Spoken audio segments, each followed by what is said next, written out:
আসসালামু আলাইকুম প্রিয় শিক্ষার্থীরা, আজকে আমি আলোচনা করব এইচএসসি পরীক্ষায় জিপিএ কিভাবে নির্ধারণ করা হয়।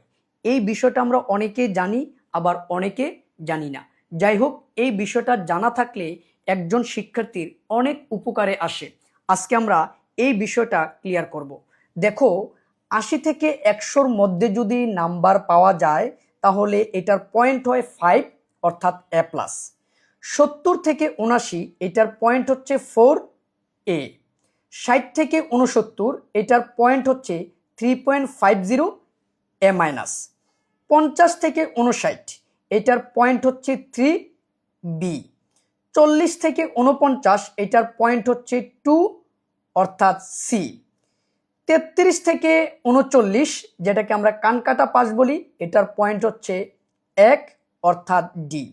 ০ থেকে ৩২, যদি কোনো শিক্ষার্থী ০ থেকে ৩২-এর মধ্যে কোনো নাম্বার পায় তাহলে এটাকে আমরা ফেল বলে গণ্য করি, এটার কোনো পয়েন্ট হবে না, অর্থাৎ F।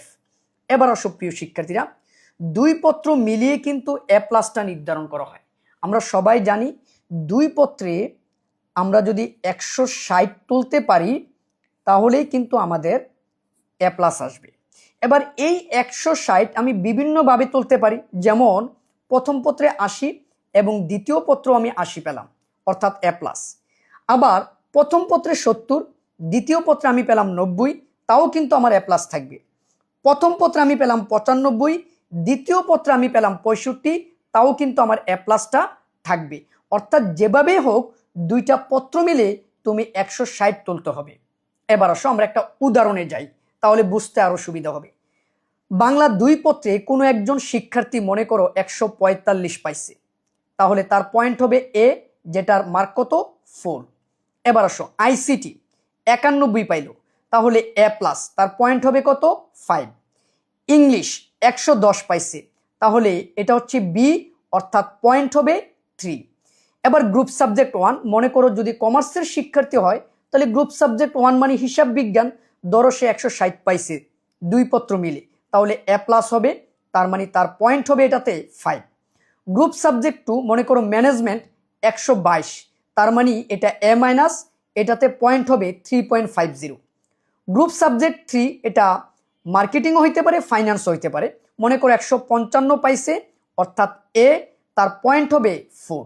অপশনাল সাবজেক্ট যার যেটা, মনে করো তুমি ১৩৫ পাইছো, তো ১৩৫ মানে কি A-, অর্থাৎ 3.50। তো এই 3.50 থেকে কিন্তু তোমার 2 মাইনাস হবে, মাইনাস হওয়ার পর বাকি যেটা থাকবে এটাই কিন্তু কাউন্ট হবে। এবার আমরা সবগুলো সাবজেক্টের পয়েন্টটা যোগ করি, চলো।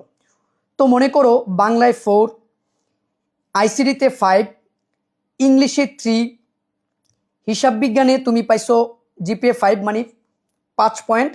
তারপরে গ্রুপ সাবজেক্ট 2 তুমি এটাতে পাইছো 3.50, গ্রুপ সাবজেক্ট 3 4 পয়েন্ট, এবং অপশনালে তুমি পাইছো 1.50।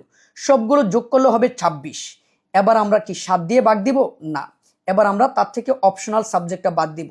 বাদ দেওয়ার পর থাকবে কত 6, তার মানে আমরা 6 দ্বারা ভাগ করব। তাহলে দেখো তো কত আসলো 4.3। তার মানে একজন শিক্ষার্থী 4.3 পাইছে।